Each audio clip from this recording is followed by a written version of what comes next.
I've let go of the guilt on myself, which frees my energy for a lot more positive things. And therefore, I'm not ruminating over how I'm going to get revenge, how I'm going to seek and force him to get treatment, which it's not going to happen.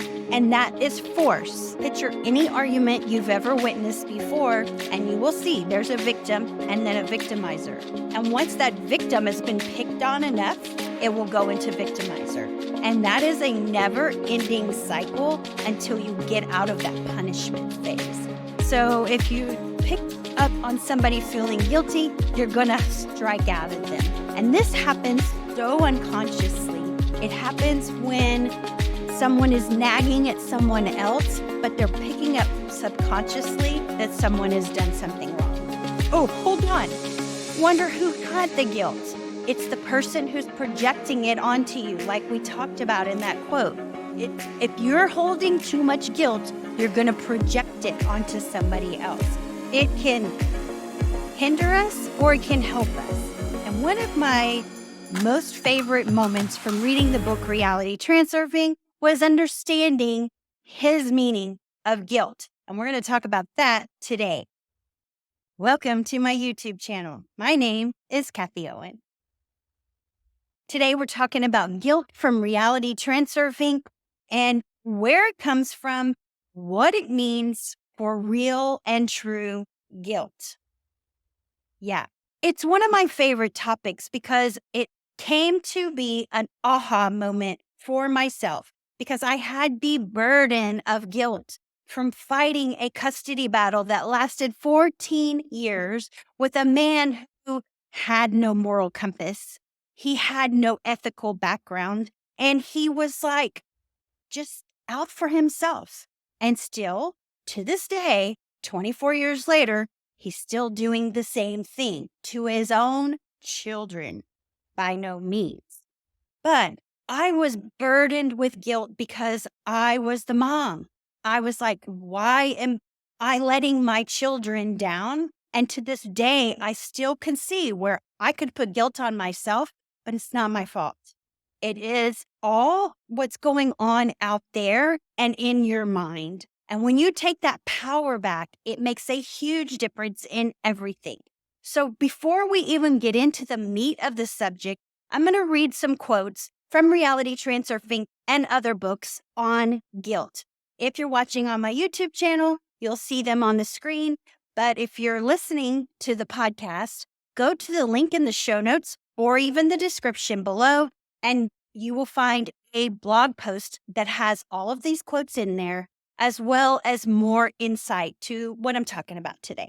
If you like today's video, be sure to give it a thumbs up, subscribe to my channel, and hit that little bell so you never miss a video from me. From Reality Transurfing, quite the opposite position is true of the timid victim who is uncertain of whether they are behaving correctly or not. The victim fears being declared guilty, giving everyone the right to administer punishment. Even the faintest, most deeply hidden feeling of guilt can open the gates to punishment in the subconscious mind. A person who feels guilty theoretically agrees that robbers and bandits have the right to attack them as a form of punishment, and so they are afraid. And here is a quote from The Healing Power of Love by Ken Wapnick. He's a teacher of A Course in Miracles. If, however, you have chosen the ego as your teacher, which means guilt and fear have taken the place of love, anything you say or do will come from guilt and fear. If you do not pay attention to the guilt, it will be repressed, and whatever is repressed will be projected. When guilt is projected, it takes the form of attack, either on yourself, as in sickness, or on someone else in anger. No one in his or her right mind would pretend that attack is loving. And then from Dr. David Hawkins, who on the levels of consciousness talks about guilt being on the lower levels. This was from his book, Power versus Force. Guilt, so commonly used in our society to manipulate and punish, manifests itself in a variety of expressions, such as remorse, self recrimination, masochism, and the whole gauntlet of symptoms of victimhood.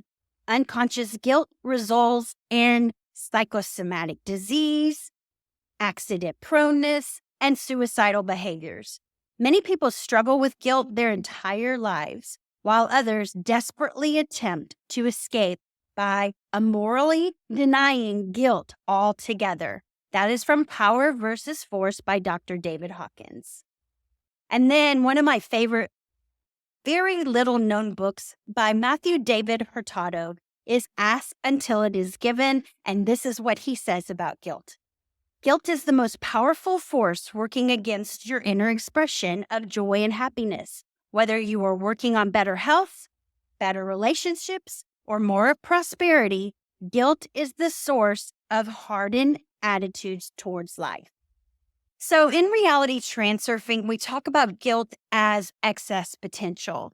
And that means that you're going to be bringing things in that's going to make it worse. Like you heard, it's going to result in sickness, in accident proneness, and even in suicidal thoughts because you just beat yourself up with excess potential. And that is where guilt is not your friend. Let's go into the quote by Shakespeare, and I have a real profound insight on this quote. And inside this quote, he says, "Nothing is neither good nor bad, but thinking makes it so." And I've talked about this quote before on my YouTube channel and my podcast, and I had some comments on there where, what about the person that is abusing children? What about the murderer or the person that's in prison? That is the opposite of what we're talking about here. In fact, this quote comes from the play Hamlet, and it is a perspective that he is giving to himself where he's realizing, hey, I've been overthinking this. I've been ruminating on this, and that guilt is hurting me. When it talks about child abuse and it talks about people abusing a system, that is not justice. If we just go, oh, they're not guilty, this is not the same thing. Justice needs to be served. However, sometimes it takes the effect of letting go of you performing the justice. Because if you're thinking that it's all your responsibility to perform the justice on the person who has wronged you, you are actually getting the boomerang effect of guilt. For example, there were so many times I wanted to fight my ex-husband and really prove to him that he was wrong, as far as getting him mentally evaluated through the court systems.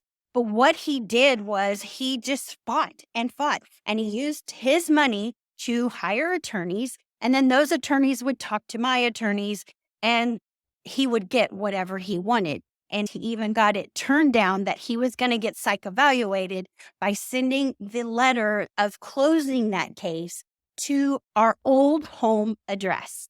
Yes, that's how bad he was. And it just happened because he could have told my lawyer, I don't know, this lawyer wasn't really working for me. And none of them did, as a matter of fact.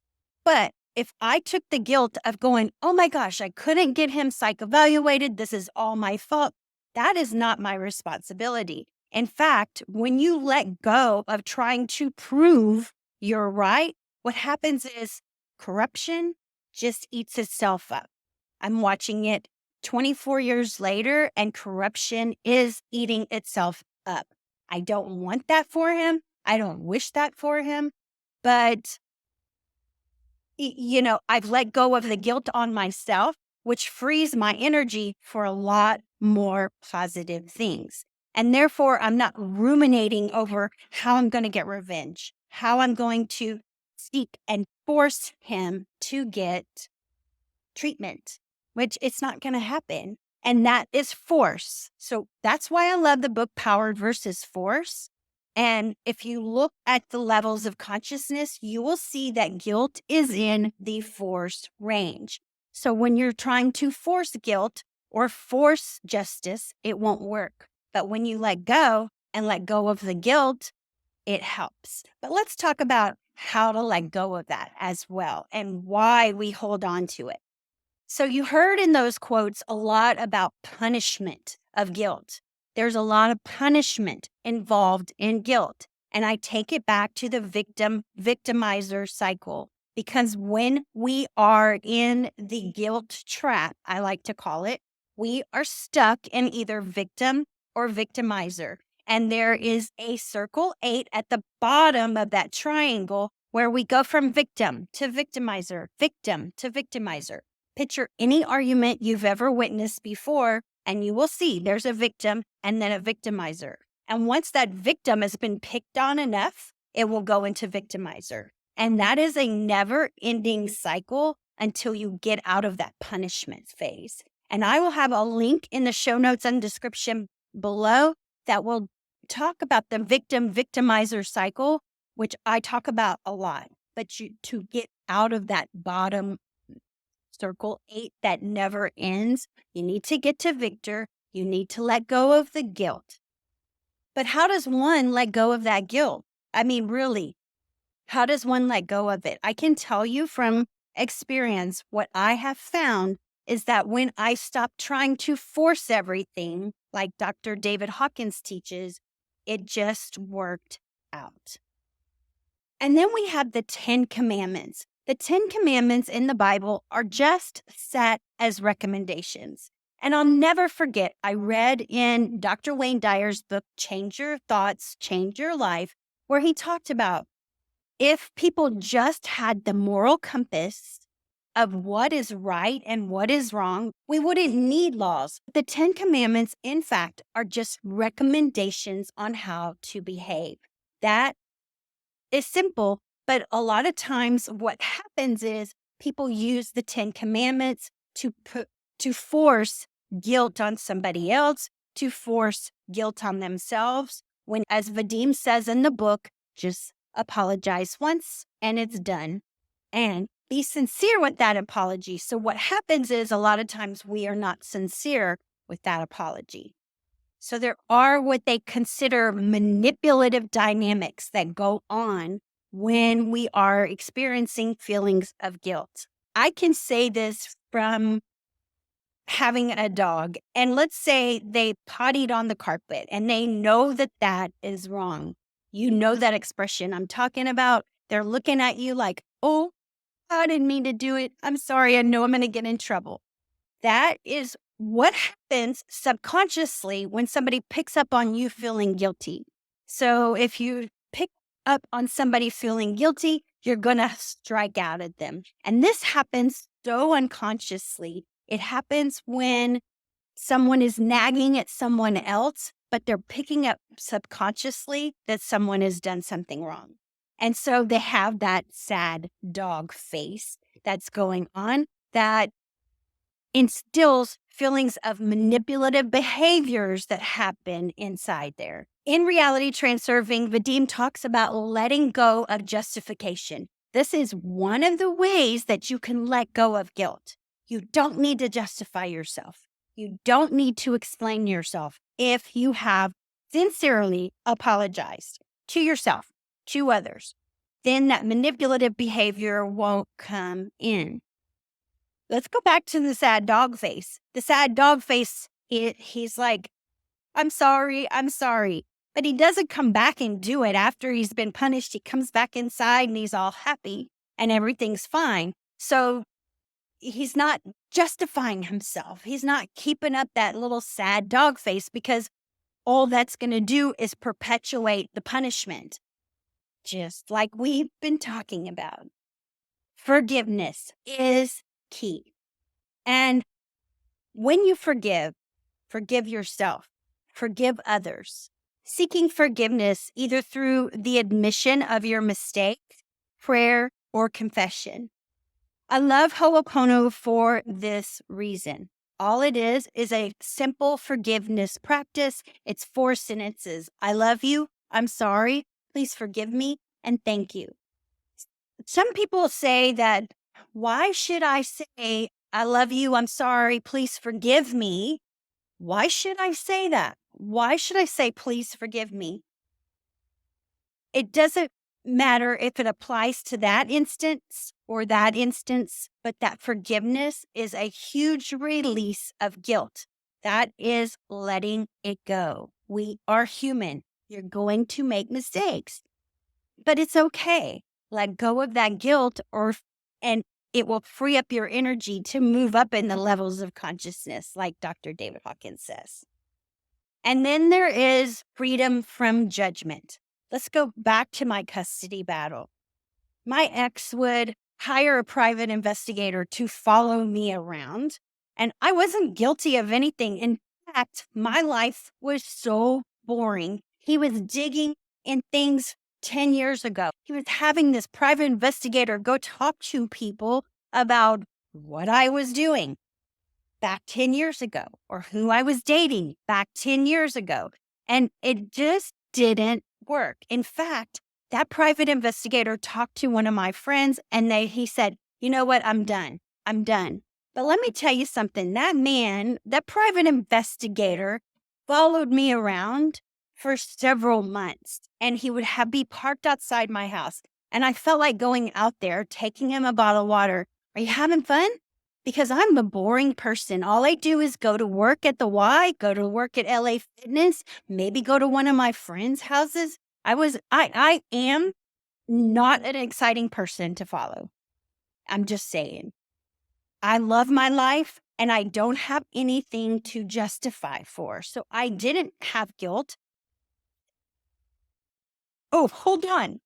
Wonder who had the guilt. It's the person who's projecting it onto you, like we talked about in that quote. It's if you're holding too much guilt, you're going to project it onto somebody else. And if you look up projection, the definition of projection in the psychological dictionary, you will find my ex-husband's picture. I'm sorry, I'm not saying that to be ugly, but it's so true. He would accuse me of all these crazy things, and I'm like, I'm not doing that. Projection is just that. For example, let's say I'm wearing a yellow shirt and I'm talking to you and I have a navy blue shirt on and you go, oh my God, Kathy, that yellow shirt looks terrible on you. But that person that's talking to me is wearing a yellow shirt. That is projection. That's an obvious level of projection. But when somebody's accusing you of a behavior that you know you're not doing, most likely it's that person that's doing it. And that's how I started to just let go of the guilt because I was like, holy crap, if I want to know what he's doing, just watch what he's accusing me of. And then I know what he's up to. And it's just funny because to this day, he still does the same thing. So I'm going to give you 3 recommendations that you can take with you today to explain guilt. Number 1, release. Release the guilt. Recognize the guilt as excess potential. That is draining your energy. When you let go of it and you apologize sincerely, it gives that energy back to you and doesn't release that excess potential. Number 2, protect your energy. When you release that guilt, you protect that energy for other resources. You don't give anybody a chance to manipulate you, a chance to hurt you, a chance to come at you with crazy accusations. When you let go of that guilt and you protect your energy, refuse to take on feelings of guilt as they make you vulnerable to manipulation, as we've seen throughout this video talked about. And embrace forgiveness. Forgiveness is the fragrance that the violet sheds on the heel that has crushed it. When I first heard that quote was in the book, Change Your Thoughts, Change Your Life by Dr. Wayne Dyer. And that made me see, oh, okay, there is something good that comes out of something bad, and that is forgiveness. And when you forgive and you let go of resentment, you let go of hatred, that is not our true state of being. Our true state of being is love, happiness, peace, bliss, fulfillment. And when you go of guilt, you have that power. It brings it back. You keep your mind on the things that are right, true, and pure. That is Philippians 4:8, my favorite scripture of all. All right, that's my episode for today. I trust that you found it helpful. If you know somebody who can benefit from this, please share it with them. And until next time, I will see you next time. Peace out and namaste. Bam. I think of that quote and I will insert it here somehow. I will put it in don't justify it all the time. Don't go through it all the time. Oh, cut all of that. That just sounds wrong.